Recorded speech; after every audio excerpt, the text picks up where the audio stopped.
Every morning, across the globe, millions of people engage in a desperate, deeply psychological battle. The opponent? A small digital clock. The stakes? Our very sanity and, well, our employment. Welcome to The Explainer. Today, we're launching a serious, unyielding inquiry into the darkest corners of our morning routines. We're calling it the Snooze Files. Prepare yourselves, because the evidence we're about to review is highly incriminating. So picture the scene. The incident begins precisely at 7 a.m. The alarm shrieks into a pitch-quiet room, and then something terrifying happens. Without a single conscious thought, a hand shoots out from beneath the warm covers.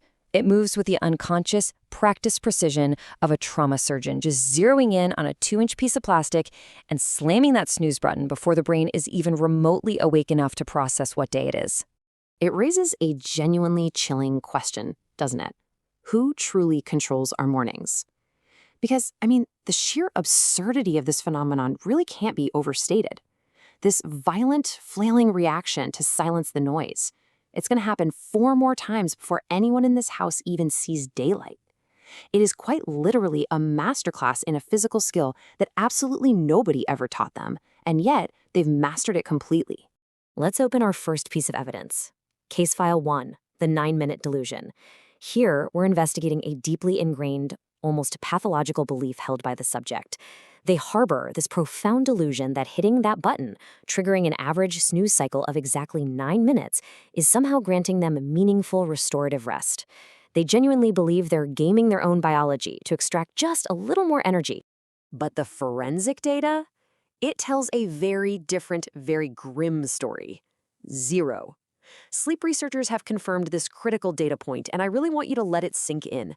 The actual amount of restorative sleep gained per 9-minute snooze cycle is absolutely 0. It's nothing but a biological mirage.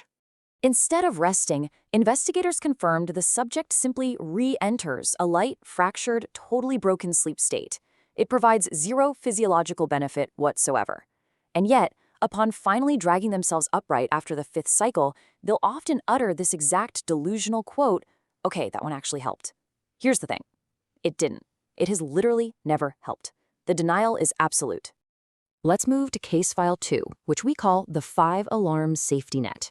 This is where we expose the subject's complete and utter lack of self-trust. Just look at this digital footprint. 5 identical alarms meticulously stacked at 7 o'clock, 7:09, 7:18, 7:27, and 7:36. This is a person who knows they're going to fail and has preemptively scheduled their failures in convenient 9-minute intervals. The psychological framework here is fascinating because there's a massive gap between theory and reality. The noble yet profoundly flawed theory is that multiple alarms create multiple chances at responsibility. You miss the first, netch a second. But the grim reality? The subject now simply mindlessly snoozes through all 5 of them with that same unconsciously practiced hand. Often they're not even fully waking up for a single one of them. And that brings us to our next piece of hard, unyielding evidence. Now, you'd logically think the person with 5 alarms is hyper-punctual, correct? Yeah, you'd be wrong. Subjects who set 5 or more alarms actually report being dangerously late much more often than subjects who just use a single solitary alarm. And why is that? Well, because as the data so tragically proves, the safety net has become a hammock.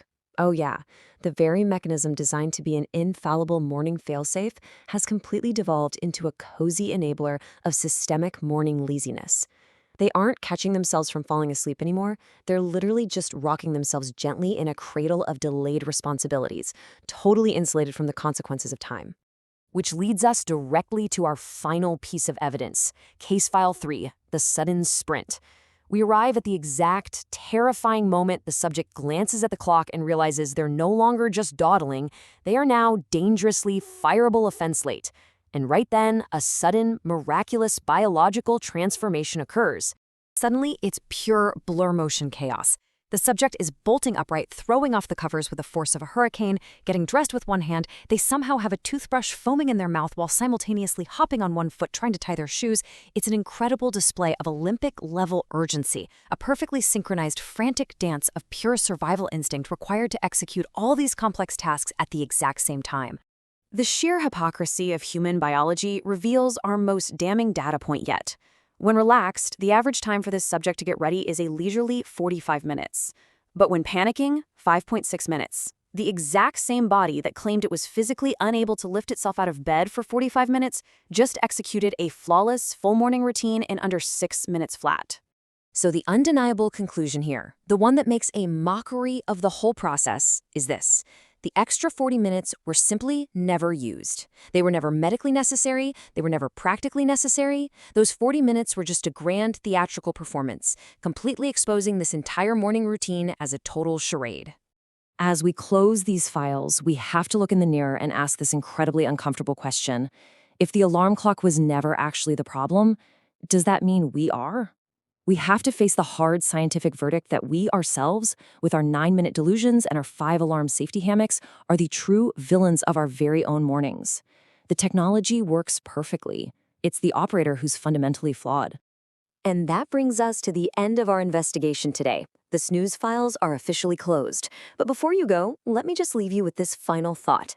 If your phone currently has more alarms set in its clock app than actual contacts in your address book, you know exactly who you are. And you have been thoroughly exposed. The data doesn't lie. Until next time, keep learning, stay curious, and maybe, just maybe, try setting only one alarm tomorrow. Let's see if you can handle the truth, or if you'll just hit snooze on that too.